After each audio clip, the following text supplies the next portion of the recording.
Hello everyone, my name is Nidhi Bhatnagar and welcome you all in this channel. तो बच्चों, आज की video में हम क्या सीखेंगे? देखो, लास्ट वीडियो में हमने किया था द फ्रेंच रेवोल्यूशन का पार्ट 1 का रिवीजन। इस वीडियो में हम करेंगे पेज नंबर 8 से फ्रेंच रेवोल्यूशन का revision, the outbreak of the revolution. यहाँ से हम इसे स्टार्ट करेंगे। क्लास 9th का हिस्ट्री का ये चैप्टर है। पार्ट 1 नहीं देखा हो तो पहले देख कर आओ, फिर इस वीडियो को कंटिन्यू करना, वरना कुछ समझ में नहीं आएगा मैंने कहाँ से स्टार्ट कर दिया और क्या चल रहा है। ठीक है, पार्ट 1 को थोड़ा सा बता देती हूँ 2-1 लाइनों में। भाई, पार्ट 1 में हमने देखा था एक राजा था और 20 साल का राजा था। जब उसने वो गद्दी पर बैठता है, उसकी शादी मैरी एंटोनिएट से होती है। देखता है खजाना खाली है, फिर वो टैक्स बढ़ाने की कोशिश करता है। खजाना खाली क्यों था, उसके बहुत सारे रीजन दिए हैं। टैक्स बढ़ाने की भी कोशिश करता है, पब्लिक भड़क जाती है, पब्लिक के पास खाने के लिए नहीं है।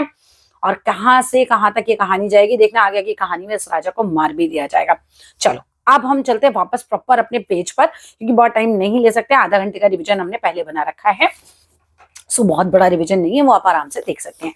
चलिए, the outbreak of the revolution यानी कि क्रांति की शुरुआत होती है। देखो, Louis 16 had to increase taxes for reason. हमें ये पता है कि हमारा राजा बेचारा बड़ा मजबूर हो गया था, खजाना ही खाली था, राजपाट कैसे चलाता, महल कैसे सजाता। तो मतलब पूरा जब उसने देखा कि यार मेरे पास पैसे ही नहीं है, वो वाली सिचुएशन हो गई थी, मैं क्या करूं। ठीक है, कर्जदार आ रहे हैं, उससे अपना पैसा मांग रहे हैं, बहुत ज्यादा जो राज्य का पैसा है वो कहीं ना कहीं इंटरेस्ट में जा रहा था। बहुत ज्यादा प्रॉब्लम्स आ चुकी थी। तो लुइस 16 को had to increase taxes for reasons. Louis 16 को टैक्स बढ़ाने पड़ते हैं कुछ रीजंस की वजह से, और वो reasons you have learned in the previous chapter, previous section में आपने ये पढ़ लिया कि लुइस 16 को क्यों मतलब इतना टैक्स बढ़ाना पड़ा था। How do you think you could have gone about doing this? अब आप क्या सोचते हो वो किस तरीके से उसने सब कुछ किया होगा?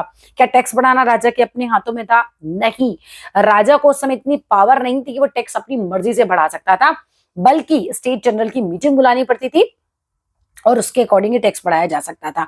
क्या है स्टेट जनरल, आगे चल के बात करेंगे। How do you think you could have gone about doing this in France in the old regime? old regime का टाइम क्या होता है समझ लो। फ्रांस में 1489 के पहले पहले का जो टाइम, 1789 के पहले का जो टाइम था, 1789 जब ये फ्रांस की क्रांति हुई है, उसके पहले का जो भी टाइम था वो ओल्ड रिजीम का टाइम कहलाता था। अब in France in of the old regime the monarch did not have the power to impose taxes according to his own will. राजा का मन कर रहा है टैक्स बढ़ा दूं, उसको जरूरत है, तो भी वो नहीं बढ़ा सकता था अपनी मर्जी से। ओल्ड रिजीम के टाइम पे 1789 के पहले राजा को अधिकार नहीं था अपनी मर्जी से टैक्स बढ़ाने का। Rather he had to call a meeting, बल्कि उसको मीटिंग बुलानी पड़ती थी स्टेट जनरल की, which could then pass his proposal for new taxes, जो कि न्यू टैक्सेस के प्रपोजल को फिर पास कर देते थे, तो वो टैक्स बढ़ा सकता था। इट्स लाइक पार्लियामेंट में हमारा राज्यसभा से पास हो रहा है, लोकसभा से पास हो रहा है, फाइनली जाके साइन होगा, नहीं तो फिर नहीं माना जाएगा वो बिल। अब the state general was a political body, हमने कनेक्ट करके देख लिया, जैसे हमारे यहाँ पार्लियामेंट है, वहां पे स्टेट जनरल एक पॉलिटिकल बॉडी हुआ करती थी, to which the 3 state sent their representative. इस पॉलिटिकल बॉडी में तीनों स्टेट अपने अपने रिप्रेजेंटेटिव्स भेजा करते थे। हाउएवर फिर भी the monarch alone could decide when to call a meeting. अब राजा को टैक्स बढ़ाने का भले ही अधिकार नहीं था, मगर राजा को मीटिंग बुलाने का अधिकार था। अकेले अपने आप डिसाइड करना था कि कब मुझे स्टेट जनरल की मीटिंग बुलानी है। क्या स्टेट जनरल की मीटिंग रेगुलरली बुलाई जाती थी? बिल्कुल भी ऐसा नहीं था। The last time it was done in 1614, 1614 में लास्ट टाइम ये स्टेट जनरल की मीटिंग बुलाई गई थी। हम बात कर रहे हैं 1789 के आसपास, और बात चल रही है 1614, मतलब तब इतने साल पहले जो ये मीटिंग बुलाई गई थी। इन बिटवीन ये मीटिंग नहीं बुलाई गई थी। अब on 5th May 1789, Louis XVI called together an assembly of the State General. अब 5 मई 1789 को लुइस 16 जो है वो असेंबली क्या करते हैं, स्टेट जनरल की मीटिंग को बुला लेते हैं। Assembly of the state general वो बुलाते किस लिए? To pass the proposal for new state, new taxes को, है ना कहीं उनको नए टैक्सेस बढ़ाने थे, खुद तो बढ़ा नहीं सकते थे, तो वो लोग मीटिंग बुला लेते हैं। अब रिस्प्लेंडेंट जो हॉल है, रेस्प्लेंडेंट हॉल जो है एकदम शानदार, जो हमारे राजा का महल है, उसको सजाया जाता है। Versailles can was prepared to host the delegates. अब भाई इतनी बड़ी मीटिंग है, अलग अलग डेलीगेट्स आएंगे, अलग अलग प्रतिनिधि आएंगे, रिप्रेजेंटेटिव समझ सकते हो आप, बड़े बड़े लोग आने वाले थे।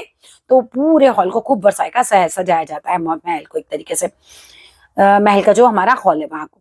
The first and the second state sent 300 representative each. First state जो हमारा क्लर्जी वाला स्टेट है, वहां से 300 लोग आते हैं, 300 रिप्रेजेंटेटिव्स आते हैं। सेकेंड स्टेट जो हमारा नोबिलिटी का है, वहां से भी 300 लोग बैठते हैं।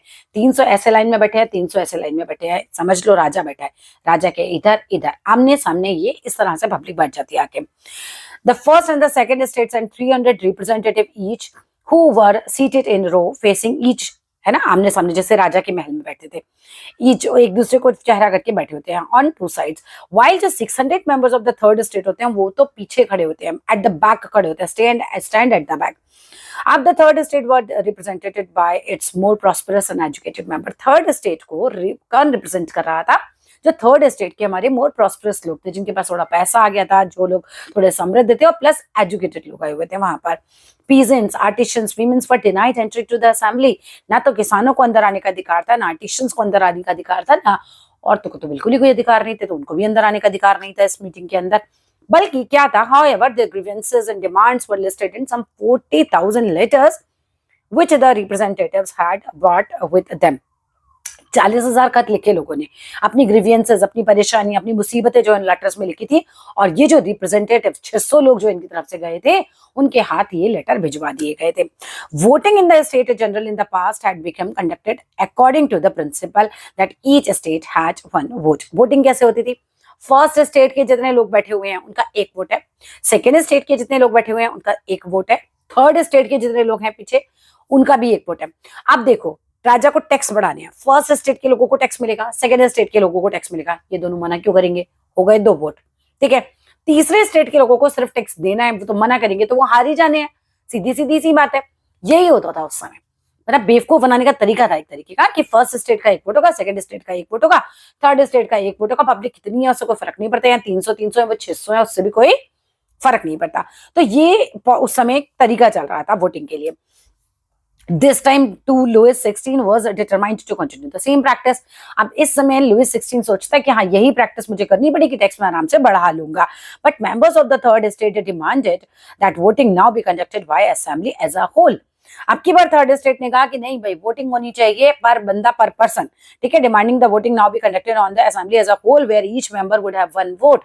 यानी कि ऐसा होना चाहिए कि हर बंदे को एक वोट मिले, मतलब हर बंदा एक वोट दे सके. This was one of the democratic principle. अब ये जो बात है ना कि हर एक आदमी को वोटिंग राइट मिले, ये एक डेमोक्रेटिक सिद्धांत है, पुट फॉरवर्ड बाय फिलोसोफर्स. और किसके द्वारा आगे लाया जाता है या लोगों को बताया जाता है? ये फिलोसोफर्स थे लाइक रूसो. उन्होंने अपनी किताब में लिखा था द सोशल कॉन्ट्रैक्ट में इसके बारे में.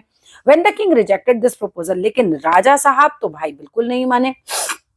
राजा को लग रहा था डेमोक्रेटिक प्रिंसिपल है, मतलब राजा को ये लगा कि भाई ऐसे तो मैं हार ही जाऊंगा, मैं टैक्स बढ़ा ही नहीं पाऊंगा. राजा ने कहा नहीं, मैं तो बिल्कुल नहीं मानूंगा इस चीज को. अब राजा ने जब नहीं मानते हैं, ठीक है, व्हेन द किंग रिजेक्ट कर देते इस प्रपोजल को, member of the third state क्या करते हैं? Walked out of the assembly and protest. और वो लोग प्रोटेस्ट करने के लिए वहां से असेंबली से चले जाते हैं. The representatives of the third state viewed themselves as a spokesman. अब जो 600 लोग आए होते हैं वो देखते हैं कि यार पूरे फ्रांस की तरफ से हम आए हुए हैं, हम उनके प्रवक्ता हैं, हम उनके स्पोकमैन हैं, लाइक हम उनके लीडर हैं, हम उनकी बात रखने के लिए यहाँ पर आए हुए हैं. और मतलब कुछ सुना ही नहीं चाह रहा था. तो क्या सोचते हैं वो लोग? The representative of the third state viewed themselves as a spokesman for the whole French nation. अब होता यह है कि ऑन 20 जून, 5 मई को ये सारी कहानी हो रही है. इसके बाद 20 जून को क्या होता है?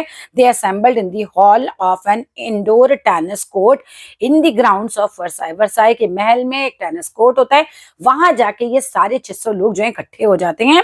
And they declared themselves a national assembly. कहते हैं भाई हम हैं नेशनल असेंबली. खुद ही घोषित कर लेते हैं, राजा की बात ही नहीं सुनना है, अपने आप को नेशनल असेंबली घोषित कर लेते हैं. And swear not to disperse till they had drafted a constitution. कसम खा लेते हैं भैया यहाँ से नहीं जाएंगे जब तक कि हम अपना संविधान नहीं बना लेते. एक ऐसा संविधान जो कि राजा की पावर पर कहीं ना कहीं अंकुश लगा सके.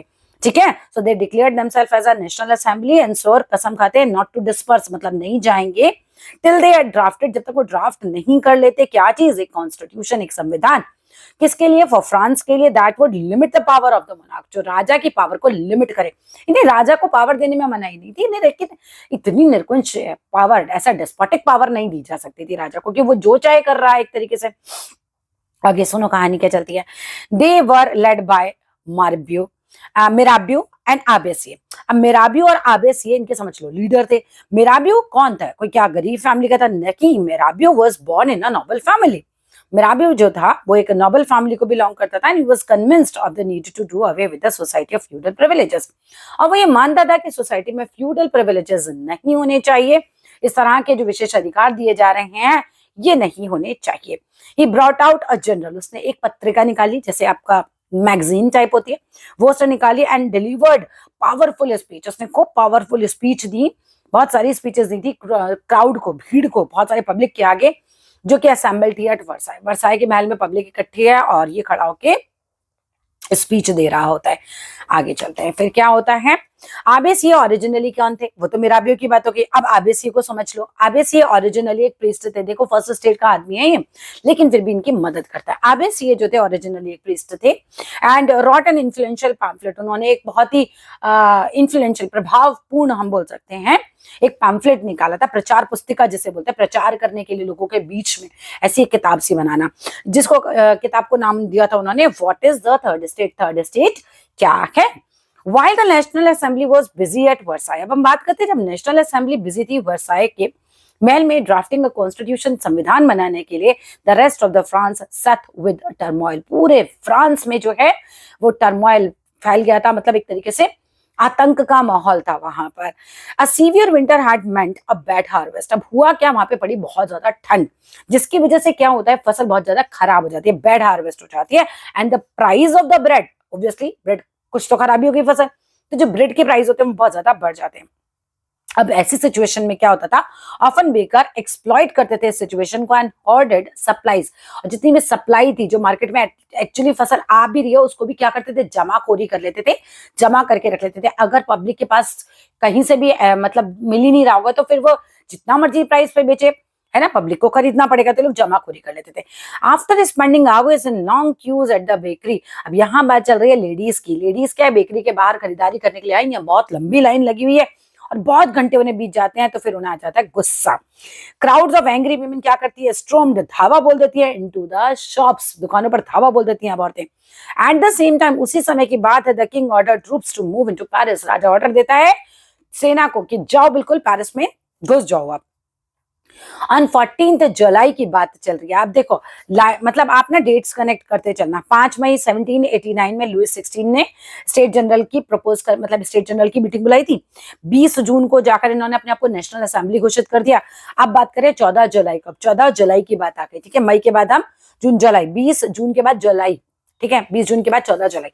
अब 14 जुलाई को क्या हो जाता है, एजिटेटेड क्राउड जो है वो बेस्टाइल के किले पे, हमने फर्स्ट वीडियो में देखा था, बेस्टाइल के किले पर हमला बोल देते हैं।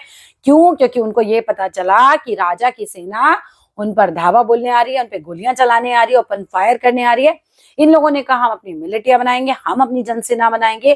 तो इन लोगों ने क्या किया था, इन लोगों ने बेस्टाइल जो फोर्ट है वहां पर हमला बोल दिया था। वहां की जेल से 7 कैदियों को भी भगा देते, केवल 7 ही कैदी थे। और क्यों क्यों इन्होंने ऐसा किया था, क्योंकि इनको हथियार चाहिए थे। चलो आगे आते हैं। अब इधर इन द कंट्री साइड, इधर गांव की साइड क्या चल रहा है, र्यूमर्स स्प्रेड हो गई है, अफवाह फैल गई है। फ्रॉम विलेज टू विलेज, गांव गांव में पूरा अफवाह फैल जाती है that the lords of the manor, जागीरों के जो मालिक हैं, had hired brands of bridges, like एक तरीके से क्या है, ब्रिगेंड्स, बैंड्स ऑफ ब्रिगेंड्स मतलब होते हैं लठात, गुंडे नहीं होते वो जो लठियां ले लेकर आ जाते हैं। कि भाई ये अफवाह फैल जाती है गांव गांव में कि जो मतलब जो जमीनों के मालिक है ना, जागीरों के जो मालिक हैं, उन्होंने गुंडे भेज दिए। किस लिए भेज दिए, who were there on the way to destroy the ripe crops, कि किसानों की जो पकी हुई फसलें हैं उनको बर्बाद करने के लिए वो गुंडे आ रहे हैं। Caught in a frenzy of fear, अब भय से मतलब आतंकित होकर, भय से डर कर एक तरीके से, या बहुत ज्यादा भयभीत होकर हम इस बात को बोल सकते हैं।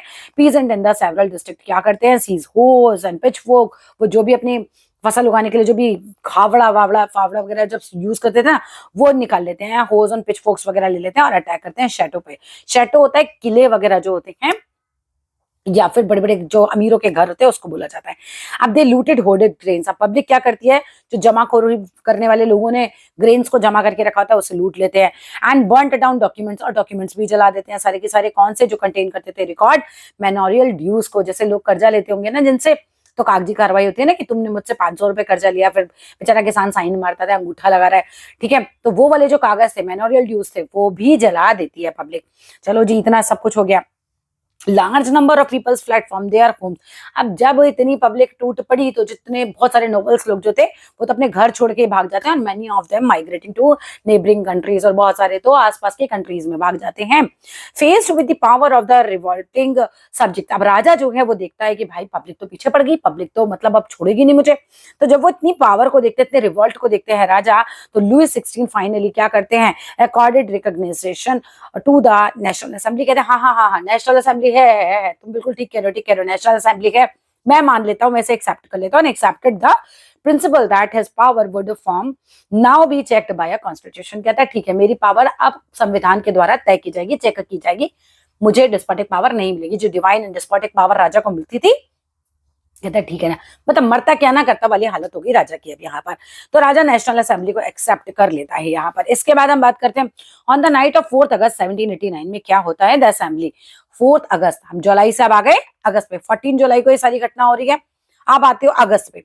4 अगस्त 1789 में the assembly pass decree, assembly जो है एक हुक्मनामा, डिक्री मींस हुक्मनामा, पास करती है अबॉलिशिंग द फ्यूडल सिस्टम। अब फ्यूडल सिस्टम को खत्म कर देती है, ऑब्लिगेशन एंड टैक्सेस को, कि भाई जो जबरदस्ती टैक्स वगैरह देना पड़ता था उस चीज को खत्म करती है। And members of the clergy हैं to were force to keep up their privileges, और जो वो कहती है नेशनल असेंबली की जो क्लर्जीज को जो हम विशेष अधिकार मिलते थे अभी तक वो उन्हें छोड़ने पड़ेंगे, तो वो भी उन्हें छोड़ने पड़ते हैं। टिथ वर एबॉलिश, 10% पार्ट पब्लिक को चर्च को देना पड़ता था अपना उगाया हुआ, वो भी खत्म हो जाता है। Owned by the church were confiscated, अब जो लैंड होती है, ठीक है, and church was confiscated, and the land, जो भी लैंड होती है चर्च के पास वो भी गवर्नमेंट के कब्जे में आ जाती है। एज अ रिजल्ट क्या होता है, the government acquired assets worth at least 2 billion Libre. अब सरकार के पास इस समय 2 लिब्रे का बहुत सारा, मतलब एक तरीके से हम कह सकते हैं एसेट्स आ जाते हैं, बिकॉज चर्च वगैरह का सारा एसेट इन्हें मिल जाता है। अब अगले पेज पे आ जाओ, पेज नंबर 10 पे आ जाओ। French became a constitutional monarchy, अब यहाँ पर संविधान जो है वो बनेगा, अब राजा का अकेले डिस्पोटिक पावर नहीं चलेगा। The national assembly completed the draft of the constitution in 1791, बहुत इंपॉर्टेंट डेट है, याद करके चलना। नेशनल असेंबली क्या करती है, अपना संविधान जो है बना लेती है 1791 में, ठीक है, नेशनल असेंबली कंप्लीट कर लेती है अपना ड्राफ्ट, किया है ना, 1791 तक कंप्लीट करती है।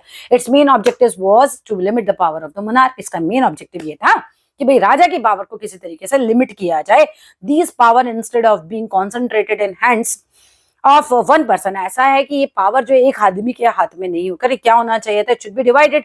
तो नाउ क्या होता था, सेपरेटेड थी and assign to different institution, separate कर दी गई और असाइन कर दी गई अलग अलग इंस्टीट्यूशंस को। The legislature, executive, judiciary, in 3 parts में, जैसा आज भारत में चलती है इस तरीके से तब जो है पावर को मतलब डिवाइड कर दिया गया था। This made France a constitutional monarchy, इस तरीके से राजा जो है, मतलब फ्रांस जो है वो संवैधानिक राजतंत्र बन गया, मतलब संविधान भी है, राजा तो है लेकिन संविधान के हिसाब से वो काम करेगा। Explain how the new political system work, अब आपको एक्सप्लेन करना है कि भाई नया पॉलिटिकल सिस्टम कैसे वर्क करता था। तो बच्चों ये समझ लेना कि नए पॉलिटिकल सिस्टम में एक्टिव सिटीजन और पैसिव सिटीजन होते थे। एक्टिव सिटीजन कौन होते थे, जो जिनके पास जमीनें होती थी, उन लोगों को अभी आगे आगे पैराग्राफ में भी आएगा कि भाई जो 25 साल के ऊपर के आदमी हैं और जो टैक्स वगैरह पे करते हैं, अपने 3 दिन के वेजेस वगैरह पे करते हैं टैक्स में, वो तो एक्टिव सिटीजन होते थे, केवल आदमी। औरतों को तो मतलब कोई बात ही नहीं कर रहा उस समय अधिकारों की। पैसिव सिटीजन कौन है, पैसिव सिटीजन वही है जो 25 साल से कम है, औरतें पैसिव सिटीजन है, चिल्ड्रन पैसिव सिटीजन है, गरीब आदमी पैसिव सिटीजन है जो कि टैक्स नहीं दे रहा है वो पैसिव सिटीजन है, इस तरीके से। अब ये एक्टिव सिटीजन क्या करते थे, वोट देते थे, किनको, इलेक्टर्स को। इलेक्टर्स पता 50,000 इलेक्टर्स का तुम्हारे यहाँ डाटा दे रखा है, उनको इन्होंने वोट दिया। वो 50,000 अपने में से 745 मेंबर्स को चुनते हैं और अपना नेशनल असेंबली बनाते हैं, नेशनल असेंबली के लोग बनते हैं। ये नेशनल असेंबली जो है कंट्रोल करती है राजा को भी, ये कंट्रोल करती है मिनिस्टर्स को भी राजा के, लेकिन राजा के पास एक वीटो का अधिकार रहता है। वीटो का अधिकार मतलब अगर नेशनल असेंबली में कोई फैसला दिया लेकिन राजा के पास फिर भी यह है कि नहीं इसको पास नहीं करो, वीटो का अधिकार राजा के हाथ में था। चलो पैराग्राफ में पढ़ते हैं सब चीजों को। The constitution of 1791 vested the power to make laws in the national assembly, constitution जो बना 1791 का, इसने पावर दी लॉ बनाने की नेशनल असेंबली को, and which was indirectly elected. Indirectly है ना, क्योंकि एक्टिव सिटीजन वोट देंगे इलेक्टर्स को, फिर इलेक्टर्स जाके वोट देते हैं और बना देते हैं अपना पूरा का पूरा नेशनल असेंबली। 50,000 इलेक्टर्स चुने थे इन्होंने और 745 जो है फिर नेशनल असेंबली के मेंबर चुने गए थे। अब आइए आगे। National Assembly, which was indirectly elected थी. This is a citizen voted for a group of electors. नहीं, that is citizens voted for a group of electors को लोगों ने वोट किया था, वो इन टर्न चूज करते थे अपनी असेंबली के सदस्यों को. Not all citizen however had the right to vote. सारे ही सिटीजन्स को राइट टू वोट था? नहीं, बिल्कुल भी ऐसा नहीं था. Only man above 25 years of age, ध्यान से समझ लो एक्टिव सिटीजन कौन है, 25 साल से ऊपर के आदमी, who paid taxes equal to at least 3 days of labourers wages. आपने एज अ लेबर जहां भी काम किया 3 दिन का तनख्वाह जो है आपको टैक्स में देना है, तो आप ये एक्टिव सिटीजन की कैटेगरी में आ सकते थे. ठीक है.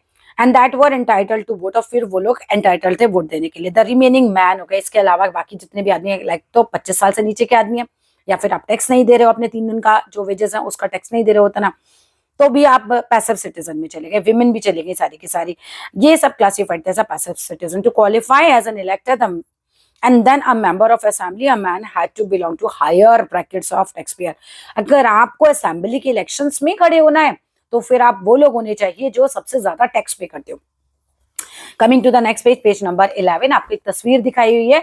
वहां पर क्या है? तस्वीर है डिक्लेरेशन ऑफ राइट्स की, जो लोगों को राइट मिले थे. ठीक है, आ जाओ पैराग्राफ की तरफ. द कॉन्स्टिट्यूशन बिगिन होता है with the declaration of right. संविधान जो नेशनल असेंबली ने लिखा वो स्टार्ट होता है डिक्लेरेशन ऑफ राइट से. मतलब वहां पे अधिकार लिखे गए थे लोगों के, सिटीजन के कौन कौन से अधिकार दिए गए थे, जैसे राइट टू लाइफ था, फ्रीडम ऑफ स्पीच था, फ्रीडम ऑफ ओपिनियन था, इक्वालिटी बिफोर लॉ की बात की गई. These were established as natural and inalienable. मतलब ये बिल्कुल नेचुरल अधिकार थे एक तरीके से. इनके तहत जैसे आप पैदा हुए हो फ्रांस में तो आपको नेचुरली अधिकार मिल जाएंगे. और इनएलिएनेबल मीन्स आपसे कोई अधिकार छीन भी नहीं सकता. They belong to each human being by birth. मतलब बाय बर्थ ही आपको अधिकार मिल जाएंगे and could not be taken away. और कोई आपसे अधिकार ले नहीं सकता. It was the duty of the state to protect the citizen natural right. और ये सरकार की ड्यूटी है कि नेचुरल राइट को प्रोटेक्ट किया जाए. चलो coming to the next page, आ जाते हैं रीडिंग सिंबल्स पे. यहाँ कुछ आपको सिंबल्स दिखा रखे हैं. आप सिंबल्स क्यों बनाए गए थे? The majority of man and women in the 18th century could not read and write. भाई 18वीं शताब्दी की बात चल रही है, बहुत पहले का टाइम है. आदमी औरतें ज्यादा पढ़े लिखे होते नहीं थे. They could not read and right. So imagine, so images जो हैं वो बनाए गए, सिंबल्स बनाए गए, फ्रीक्वेंटली यूज करे जाते थे इंस्टेड ऑफ प्रिंटेड वर्ड्स की बजाय. नहीं, शब्दों की बजाय सिंबल्स का यूज ज्यादा किया जाता था जिससे कम्युनिकेट किया जा सके इंपॉर्टेंट आइडियाज को. द पेंटिंग जो की बनाई थी ले बार्बियर ने, वो यूज करते हैं बहुत सारे ऐसे सिंबल्स को. ठीक है, अब यहाँ पर मैं एक एक करके सिंबल समझा देती हूँ. ब्रोकन चेन, टूटी हुई चेन, हथकड़ी टाइप दिखा रखी है, टूटी हुई. क्या दिखाती है? देखो, chains were used to flutter slaves. Chains use की जाती थी इस तरह की स्लेव्स को बांधने के लिए. Broken chain stands for the act of becoming free. Broken chain दिखाती है कि अब आप फ्री हैं. नेक्स्ट है बंडल ऑफ रॉड्स और फेसेस, मतलब गट्ठर एक तरीके का. रॉड्स हैं उनका बंडल या गट्ठर हम बोल सकते हैं. तो one rod can be easily broken. इसका मतलब है कि एक रॉड को आप आसानी से तोड़ सकते हो, but not an entire bundle. आप पूरा बंडल एक साथ नहीं तोड़ सकते. Strength lies in unity. अब स्ट्रेंथ किस में है? यूनिटी में है. नेक्स्ट आते हैं the I with in a triangle radiating light. एक ट्राइंगल के अंदर आंख दिखा रखी है और किनारे किनारे से रोशनी निकल रही है. द ऑल सीइंग आई, हर तरफ देखती हुई आंख, स्टैंड्स फॉर नॉलेज, ज्ञान का प्रतीक है. And the rays of the sun will drive away the clouds of ignorance. और ये जो रेज, सूर्य की जो किरणें निकलती जा रही हैं, ये क्या है? क्लाउड ऑफ इग्नोरेंस है ना. अब आगे आ जाइए. नेक्स्ट है सैप्टर. सैप्टर क्या है? Symbol of royal power. राजदंड जिसे बोलते हैं राजा की पावर का प्रतीक दिखाया गया. Snake biting tail to form a ring. एक सांप है वो अपनी टेली को खा रहा है, ऐसा गोल गोल हो रखा है. ये सिंबल ऑफ इटर्निटी है, मतलब खत्म ही नहीं होगा, सनातनता का प्रतीक है ये. The ring has neither beginning nor and. इस रिंग का ना तो बिगनिंग है ना तो एंड है. इसके बाद आ जाता है एक रेड कलर की आपको कैप दिखा रखी है, और वो कैप पहनी जाती थी स्लेव्स के द्वारा जब वो फ्री हो जाते थे. ब्लू व्हाइट रेड कलर जो है हमारे नेशनल कलर्स हैं फ्रांस के. एक विंग्ड वीमेन, पंखों वाली औरत दिखा रखी है आपको. ये क्या है? पर्सोनिफिकेशन है ऑफ द लॉ. जैसे हमारे कानून की देवी अंधी दिखाई है, पंखों वाली दिखाई हुई है. और लास्ट में दे रखा है लॉ टैबलेट. ये जो है इसका मतलब ये है कि the law is same for all, सबके लिए है और सबके लिए इक्वल है. और फिनिश हो जाता है मेरा सेकेंड पार्ट भी. अगर अच्छे से समझ आ गया है तो डेफिनेटली लाइक करके जाइएगा, शेयर कीजिएगा. कोई प्रॉब्लम है कमेंट बॉक्स में लिखिएगा. और फिर मिलते हैं अब अपने थर्ड पार्ट में. इंग्लिश का भी जो है वो सिलेबस में यहाँ पर अपलोड कर रही हूँ, हिंदी का भी अपलोड कर रही हूँ. तो बने रहना चैनल पे. Bye bye.